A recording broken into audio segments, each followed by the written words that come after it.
سلطان مراد Turkestan کا بادشاہ اور اسلامی دنیا کا حکمران تھا۔ عیسائیوں کی بڑی بڑی حکومتیں اس کے نام سے لرزہ تھیں۔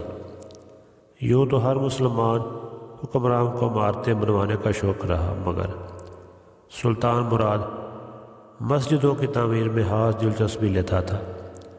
ایک دفعہ اس نے اپنے دل میں مسجد کا ایک نقشہ بنایا۔ مسجد اس کے تخیل کا حسین مرقع تھی۔ اس زمانے میں ایک انجینئر کی بڑی شہرت تھی۔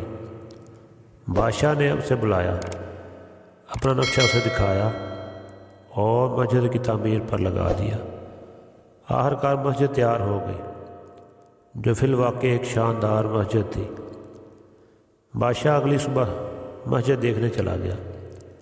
ہر طرف سے مسجد کو دیکھا، مگر بادشاہ کو یہ عمارت متعلق پسند نہ آئی۔ اس نے حکم دیا کہ انجینئر کا ایک ہاتھ کاٹ دیا جائے۔ حکم کی دیر تھی، جلاد نے حکم پایا تو ایک ہاتھ کاٹ دیا۔ انجینئر کو یہ سزا بلا وجہ ملی تھی۔ وہ سیدھا قاضی کی عدالت میں جا پہنچا اور دعویٰ دائر کر دیا۔ قاضی نے بادشاہ کو حاضر ہونے کا حکم دیا۔ بادشاہ حاضر ہوا تو انجینئر کو کھڑے پایا۔ اس کے ایک ہاتھ سے خون کے سرخ قطرے گر رہے تھے۔ بادشاہ یہ دیکھا گھبرا گیا۔ قاضی نے بادشاہ کے بیانات لیے اور حکم دیا کہ بادشاہ کا ایک ہاتھ کاٹ دیا جائے۔ بادشاہ نے قاضی کا حکم سنا تو اپنا ہاتھ آگے کر دیا۔ یکدم جی نے بولا، میں نے اپنا انصاف پا لیا، میں بادشاہ کو بغیر کسی دباؤ کے بخشا ہوں۔ یہ سن کر بادشاہ کی جان میں جان آئی۔ اس نے انجینئر کو بہت سا مال دے کر رخصت کیا۔ یہ تھا اسلام، جس میں انصاف کا معیار۔ عظیم الشان عمارتیں ضروری نہیں، ایک شہر کے لیے بس ایک قاضی کافی تھا۔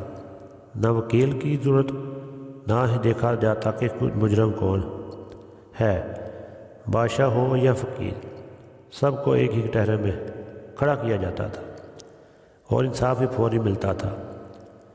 یہی وہ ستون تھا جس پر اسلامک سپر پاور کی عمارت کھڑی تھی۔ لہٰذا جیسے ہی اس کے ستون میں دراریں پڑنا شروع ہوئیں تو اسلامک سپر پاور کی عمارت بھی کمزور ہونا شروع ہو گئی اور بالآخر اسلامک سپر پاور کا نام و نشان تک باقی نہ رہا۔ قوموں کے ساتھ بے انصافی ساتھ زندہ نہیں رہ سکتی۔